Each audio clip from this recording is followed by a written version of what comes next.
Merci beaucoup, Fan. Donc, à nouveau, ravie de me retrouver parmi vous. Donc, très heureuse de vous parler d'un sujet qui me tient à cœur.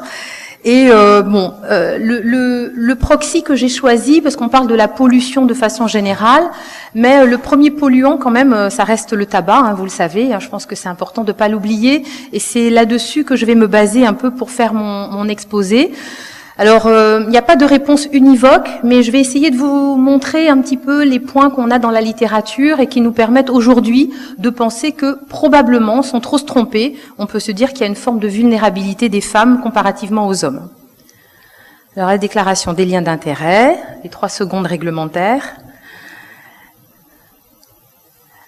Peut-être en fonction de nos modalités d'exercice, tout le monde n'a pas la même impression, mais jusqu'à maintenant, quand on parle de maladies respiratoires et surtout de la BPCO, on a encore beaucoup ce stéréotype assez figé qu'on retrouve même dans les cours de médecine sur le fait de considérer que la BPCO concerne d'abord les hommes et seulement en second lieu les femmes. Or, quand on regarde la littérature, on sait que depuis un certain temps, ce que vous avez représenté sur cette étude, que dans certains pays déjà, depuis les années, ça c'est une publication, vous voyez, ancienne, hein, du Lancet 2007, où déjà on sait que la prévalence de la BPCO, elle était supérieure chez les femmes au niveau national, donc pour les stades Gold, plus de 2, comparativement aux hommes. Mais ça restait quand même quelque chose qui était pas très bien connu sur le plan général. Si on regarde les données aussi en Europe, la mortalité liée à la BPCO, on voit que les tendances entre les années 94 et 2010, vous voyez ici la diminution de la mortalité chez les hommes, et puis une relative stagnation chez les femmes. Mais cette stagnation que vous voyez ici, elle cache en fait des disparités en fonction des pays. Il y a des pays dans lesquels ça n'a pas bougé, il y a des pays dans lesquels la mortalité chez les femmes diminue, mais il y a quand même pas mal de pays européens où on voit la mortalité augmenter. Et par exemple, pour un pays comme la France, depuis les années 79, la mortalité liée à la BPCO augmente chez les femmes de 1,7% par an, alors qu'elle est stable chez les hommes. Alors, globalement, pourquoi une augmentation de la prévalence de la BPCO chez les femmes? Globalement, 2 facteurs. Tout dépend un petit peu du pays dans lequel on exerce, hein, mais un schéma qui est probablement un raccourci, hein, parce qu'en matière d'exposition, et on l'a vu tout à l'heure avec l'exposition de Fan, les personnes sont exposées à de multiples facteurs d'environnement. Mais on va dire que dans les pays dits à haut niveau de revenus, c'est d'abord l'impact du tabagisme actif, puisque les femmes ont démarré leur épidémie tabagique il y a maintenant quelques années, avec un tabagisme plus précoce et plus important. On sait aussi qu'il y a des facteurs professionnels, hein, qui sont de mieux en mieux connus et qui sont probablement sous-estimés dans la survenue de ces BPCO. En particulier toutes les femmes qui travaillent dans le domaine du textile, qui vont utiliser également des produits ménagers. Vous savez que récemment, il y a une grande étude qui a montré que le fait d'utiliser chez les femmes de ménage les détergents et les nettoyants était associé à une augmentation du risque de développer une BPCO. C'était une étude qui est parue sur plus de 50 000 personnes. Et puis dans les pays dits à faible niveau de revenus, hein, qui est un terme qu'on n'aime pas beaucoup, mais qui est largement utilisé, l'exposition principale, c'est les fumées domestiques. Je soupçonne des commentaires machistes au premier rang, mais je vous ai à l'œil. Voilà. Alors, donc, dans les pays en voie de développement, l'exposition à la biomasse, mais aussi probablement, et donc je pense que demain le docteur Salvi nous parlera des causes de BPCO qui sont pas liées au tabac, hein, et on sait malheureusement qu'il y a un lourd tribut, hein, puisqu'il y a énormément de femmes qui sont exposées à cette source de pollution qui est majeure. Alors, quand on parle de la santé respiratoire des femmes, au tout début, les premières études qu'on a eues, c'était l'étude Torch, hein, que vous connaissez. Donc, dans cette étude, ils ont regardé l'expression des symptômes de la dyspnée en fonction de la gravité de la BPCO. Donc, ils avaient 3 groupes, des sujets qui avaient un VEMS inférieur à 30%, donc les plus sévères, entre 30 et 50%, et puis ceux qui avaient un VEMS supérieur à 50%. Et dans chaque catégorie, ce qu'ils ont pu montrer, c'est qu'il y avait plus de femmes qui exprimaient une dyspnée supérieure à un stade 2, hein, comparativement aux hommes. Alors, quand on avait montré un peu et discuté de ces résultats, les gens étaient quand même relativement sceptiques en se disant, bon, finalement, les femmes se plaignent plus, mais est-ce que ça veut vraiment dire qu'elles ont une pathologie plus sévère? Et puis, dans cette même étude également, ils avaient regardé un autre critère qui est quand même un critère important pour nous quand on parle de BPCO, c'est les exacerbations, et en particulier les exacerbations sévères. Vous savez tous ici que, même si c'est pas la majorité des patients, c'est quand même un critère de sévérité. Il y a des profils exacerbateurs fréquents, et ceux-là, ils ont tendance à être réhospitalisés dans l'année et risquent de décéder de façon importante, de risque de réhospitalisation. Et dans cette étude également parue en 2011, ils avaient montré, alors là, il y a une inversion du code couleur, c'est pour voir si on suit bien, mais que globalement, les femmes étaient plus à risque de présenter une exacerbation sévère comparativement aux hommes. Donc là, on est quand même sur un critère qui est un peu plus robuste que la plainte concernant la dyspnée. Alors, plus récemment, donc ça c'est une étude qui est parue dans l'European Respiratory Journal en 2016, où ils ont identifié, ils ont étudié des patients qui avaient une BPCO et ils ont réalisé des scanners en regardant finalement l'impact de l'emphysème. Et ils ont pu se rendre compte qu'il y avait finalement deux phénotypes, et en particulier dans le phénotype de ceux qui avaient une BPCO précoce, il y avait effectivement plus de femmes, et avec un tabagisme qui était quand même moins important. Et quand ils suivaient ces sujets avec des scanners répétés, il y avait une aggravation de l'emphysème qui était plus importante comparativement aux hommes. Donc plus de femmes représentées dans le sous-groupe de BPCO précoce avant 55 ans. Alors, nous, on a des données qu'on est en train de soumettre pour publication. On a au niveau régional une cohorte qui est la cohorte Palombe, qui est une des cohortes donc en française, concerne donc des patients BPCO recrutés par des pneumologues. On a démarré ce projet en janvier 2014. Là, je vous montre juste un résultat quand on a figé la base à 1395 patients, mais on est maintenant à un suivi de 2000 patients à 3 ans. Donc c'est principalement un recrutement de pneumologues en milieu libéral et dans les hôpitaux généraux. Et donc c'était juste pour vous montrer que aussi dans cette cohorte Palombe, vous avez donc les femmes en rose, on avait une fréquence d'exacerbation qui était plus fréquente chez les femmes comparativement aux hommes. Donc on retrouve également ce signal au niveau de nos données. Et puis donc plus récemment, donc autre critère pour regarder l'impact sur la santé respiratoire, c'est la mesure de la fonction respiratoire. Alors c'est vrai que quand on parle de mesure de la fonction respiratoire, à la fois le VEMS est toujours un peu décrié en se disant c'est pas le bon critère dans le cadre de la BPCO. Il n'empêche, c'est quand même un critère qui est bien corrélé à la mortalité, même s'il résume pas en lui seul la sévérité de la BPCO. Et donc, dans ce travail qui a été fait par des collègues australiens, donc ils ont regardé, c'est dans le cadre de l'European Community Respiratory Health Survey, donc ils ont analysé leurs données de centre, ils ont regardé l'impact du déclin de la fonction respiratoire et surtout ce qui étaient les déterminants du déclin de la fonction respiratoire comparativement aux hommes et aux femmes. Et ce qu'ils ont pu montrer, c'est ce que vous avez ici, c'est que le déclin de la fonction respiratoire, il y avait bien sûr un impact du tabac, mais l'impact du tabac était plus important chez les femmes comparativement aux hommes. Et ils ont pu montrer aussi qu'il y avait un autre facteur qui intervenait sur la fonction respiratoire, qui était le BMI, avec une dégradation, une altération de la capacité vitale forcée chez les femmes qui avaient un BMI supérieur à 30. Alors plus récemment également, l'équipe de Guy Bruxelles, ils ont également une cohorte et ils ont regardé les déterminants liés à une mauvaise survie. Donc ils ont montré d'une part des choses effectivement qu'on connaissait déjà, c'est-à-dire que le fait d'avoir une bronchite chronique était très lié au phénotype exacerbateur fréquent. Donc ça, c'était des données qui avaient été montrées notamment par Pierre-Régis Burgel déjà dans la cohorte initiative BPCO. Mais surtout, ce qu'ils ont pu montrer, c'est que ce lien, il y avait une modification de l'effet, il était plus important chez les femmes bronchitiques chroniques comparativement aux hommes. Et quand ils ont, ici vous avez l'effet sur la survie, donc vous voyez ici les sujets qui n'ont pas de bronchite chronique, les sujets qui ont une bronchite chronique, et donc vous voyez une moins bonne survie chez les patients qui avaient une bronchite chronique parce qu'ils ont des exacerbations fréquentes, et surtout effectivement dans leur analyse multivariée, ils avaient montré très clairement que le risque de décéder d'une exacerbation était plus important chez les femmes comparativement aux hommes, et ça c'est des données récentes dans l'European Respiratory Journal paru en 2017. Alors, ce résultat, il était déjà connu par une autre cohorte qui est la cohorte de Copenhague, où ils avaient regardé cette fois-ci le risque d'hospitalisation pour exacerbation de BPCO, mais à tabagisme égal. Donc vous voyez ici, vous avez les personnes qui ont fumé entre 1 et 20 paquets année, ceux qui ont fumé entre 20 et 40 paquets année, ceux qui ont fumé plus de 40 paquets année. Et vous voyez que, quelle que soit finalement la tranche de tabagisme, à tabagisme égal, on a une augmentation du risque d'hospitalisation pour exacerbation de BPCO chez les femmes. Donc ça, ce sont des choses qui ont été reproduites également dans d'autres études. Là, je cite juste un exemple.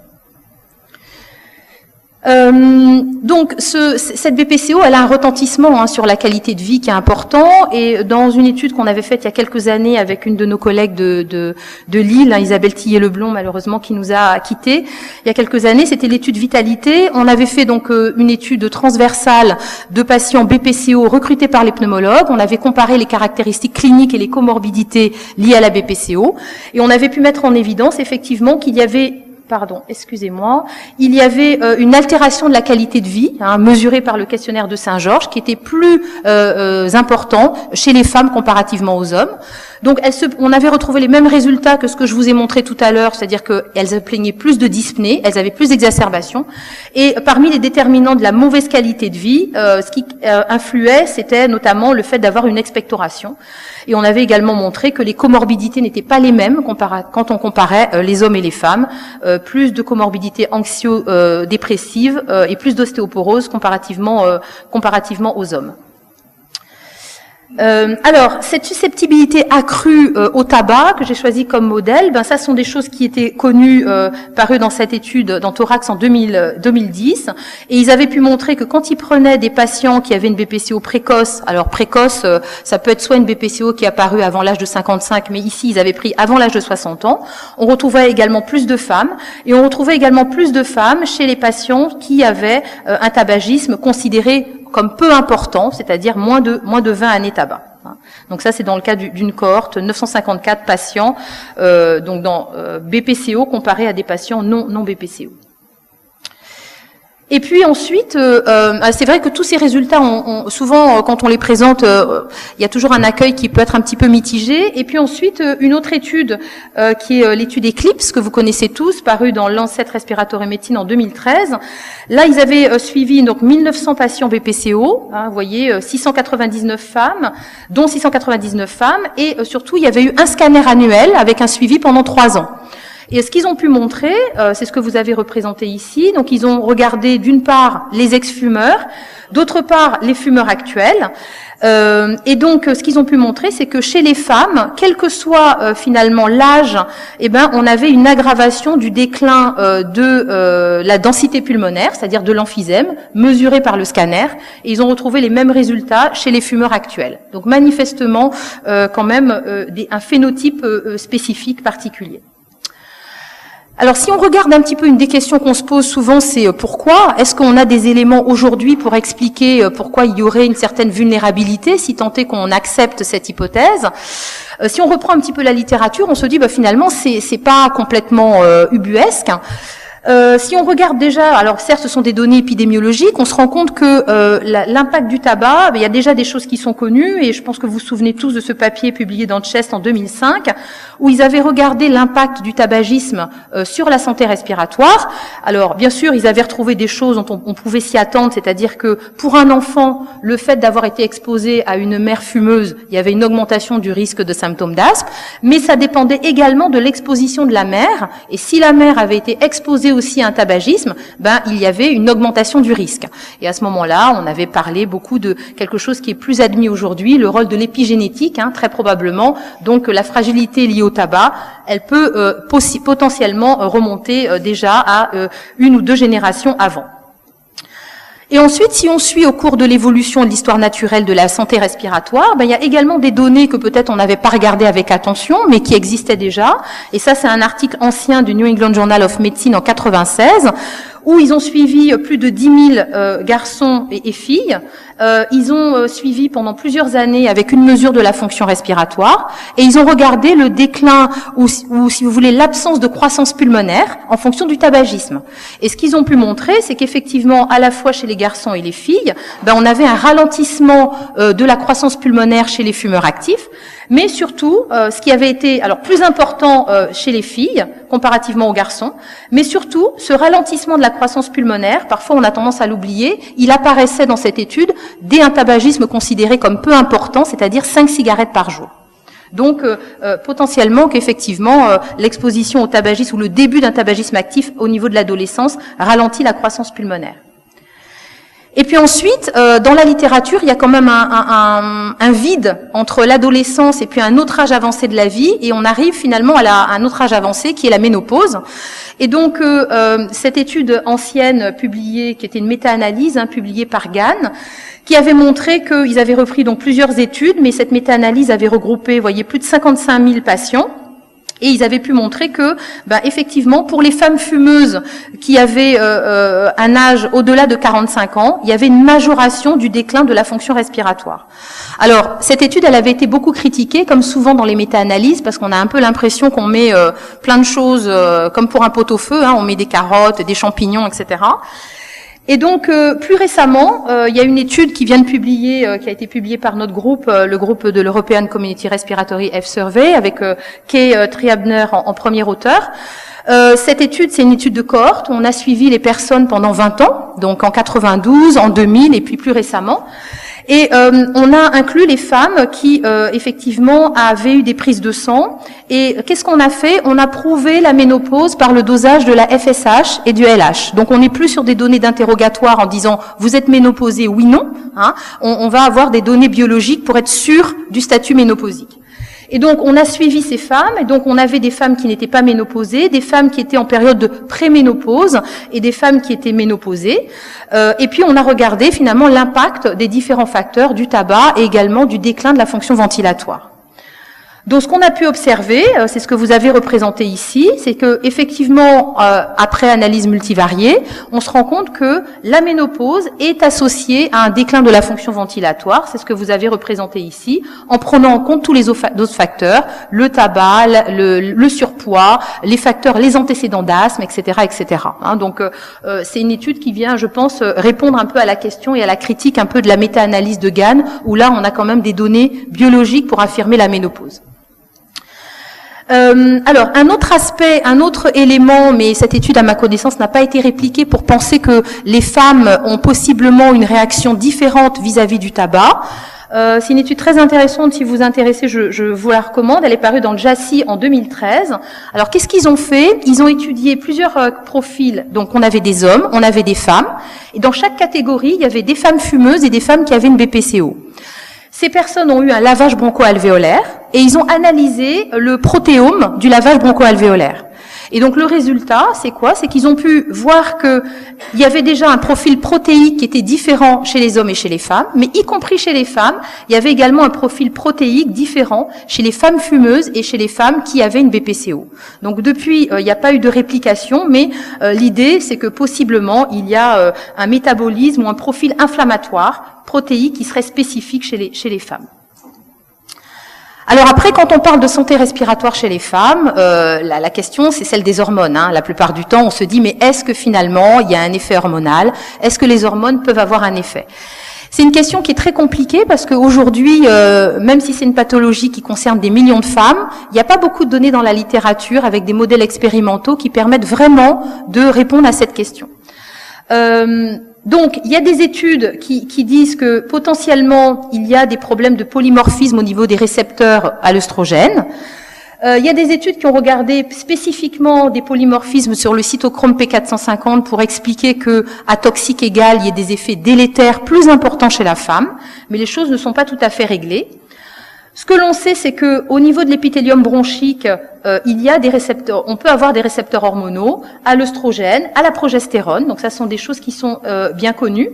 Et puis on sait que pendant très longtemps, on a voulu expliquer que les œstrogènes avaient principalement un rôle pro-inflammatoire, mais on s'est bien rendu compte qu'on ne pouvait pas réduire finalement le rôle des œstrogènes à un rôle pro-inflammatoire parce que ça permettait pas d'expliquer tout ce qu'on observait. Donc finalement, c'est quand même un chantier actuellement qui est encore un peu qui reste à explorer.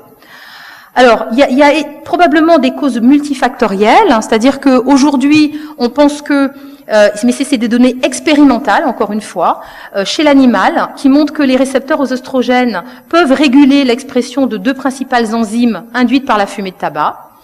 Il y a certains modèles expérimentaux qui ont montré que certains cytochromes pouvaient augmenter l'expression de l'œstradiol. Et puis, il y a également des modèles expérimentaux qui ont montré que les œstrogènes pouvaient accélérer le catabolisme de la fumée de tabac, et donc peut-être potentiellement aussi l'augmentation des radicaux libres, et donc peut-être une exposition également plus importante aux polluants. La modulation de la réponse inflammatoire, certains modèles ont montré que les œstrogènes et la progestérone pouvaient influer avec des variations cycliques, on le sait notamment dans l'asthme avec l'hyperréactivité bronchique, mais ça reste des hypothèses. Et puis, il y a un certain nombre de données expérimentales qui ont montré, notamment chez la souris, que l'ovariectomie pouvait entraîner un défaut de croissance alvéolaire. Voilà. Mais ça reste encore des études, vous voyez, expérimentales et des choses qui sont finalement très anciennes. Donc, on a besoin de travaux expérimentaux qui puissent nous aider à mieux comprendre ce qui se passe.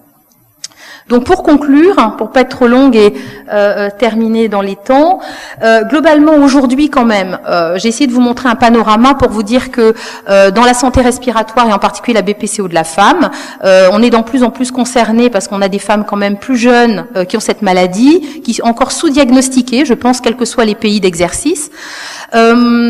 Elles ont manifestement une aggravation et des formes plus sévères que chez les hommes à tabagisme égal. On a maintenant quelques données spirométriques, on a des données scanographiques.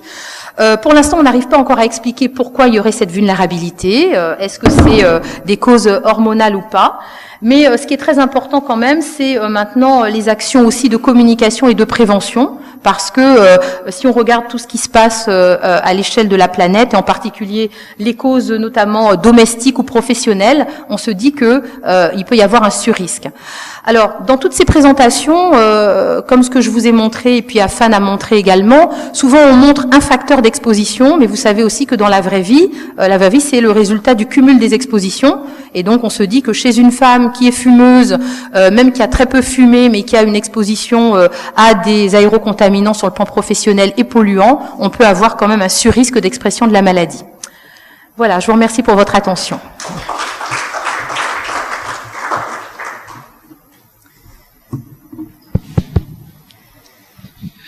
Merci beaucoup Chantal pour ce exposé très intéressant. Alors la première chose qui me vient à l'idée, c'est que est-ce que les femmes sont aussi plus susceptibles à la pollution extérieure? Et j'allais aussi demander au professeur Salvi si les femmes exposées à la maison, à la fumée du bois, etc., s'ils sont plus sensibles. Alors, pour la pollution, est-ce que tu sais s'il y a... Alors, pour la pollution, on a regardé ça, mais actuellement, à ma connaissance, toutes les études qu'on a fait, c'est-à-dire on a stratifié quand on trouve un impact de la pollution sur la santé. Ensuite, on stratifie en fonction du sexe et on regarde si c'est plus important chez les hommes et chez les femmes. Et pour l'instant, sur la pollution, on a du mal à avoir un effet significatif sur le plan statistique. J'ai pas vu. Voilà. Professor Salvi, we are saying that whether women are also more susceptible to external air pollution effects, and the answer is there's no evidence yet. But I was going to ask you, what about internal pollution? Are women? I mean, mostly women are exposed here in India, but is there any evidence that women are more susceptible than men if men are exposed to that sort of pollution, internal pollution? No, thank you for that question. So, household air pollution is a much bigger risk factor for COPD in India amongst women, because they're the ones who are mainly associated with cooking. So we see a lot of COPD in women. But having said that, we have done at least 3 big epidemiological studies, and consistently we have shown that males are more susceptible to develop COPD than women, even if they do not smoke. So being a male is a big risk factor for COPD. So this is something that we have found in Indian population. Maybe it's different from the Western world. So males are at greater risk of developing COPD Than women. for the same amount of smoking. Yes. Oh. What's that? Quite interesting. But this is all non-smoking. So Oh, non-smoking. Oh, okay, Oh, not okay, smoking, sorry. not smoking, okay. But do you think that your results could be explained by occupational exposure in men? Possibly. Because, I mean, we do not know the reason for that. yeah, But I think very rightly pointed out, occupational exposures are much higher in men yeah, than in women. yeah. So, that's- Yeah. So it's a cumulative exposure, probably, yeah. Yes. Now tomorrow I'm going to do a small presentation on this. But we find that women have a different phenotype of COPD than men. Yeah. So perhaps maybe that could explain why they are more different than men. Yeah. Because Yeah. we find more bronchitis type of a COPD in women, Okay, and in men we find bronchitis plus emphysema. okay. So there are very different phenotypes in men and women. Yeah, yeah, I agree with your impression. I think that there is a specific phenotypes. Yeah, yeah, definitely. Oui, une question? Ouais, au fond. Merci Chantal pour ce exposé très original. Moi, ma question est de savoir, est-ce que la différence entre les hommes et les femmes vis-à-vis de la BPCO, elle peut s'expliquer en partie par le travail plus physique qu'en général exercent les hommes par rapport aux femmes, ou le fait d'avoir un peu plus d'activité physique, est-ce que ça peut protéger le déclin du VMS ou pas? C'est une question difficile parce que pour répondre à cette question, il faudrait que dans les études, notamment épidémiologiques, on ait pris en compte justement l'activité physique.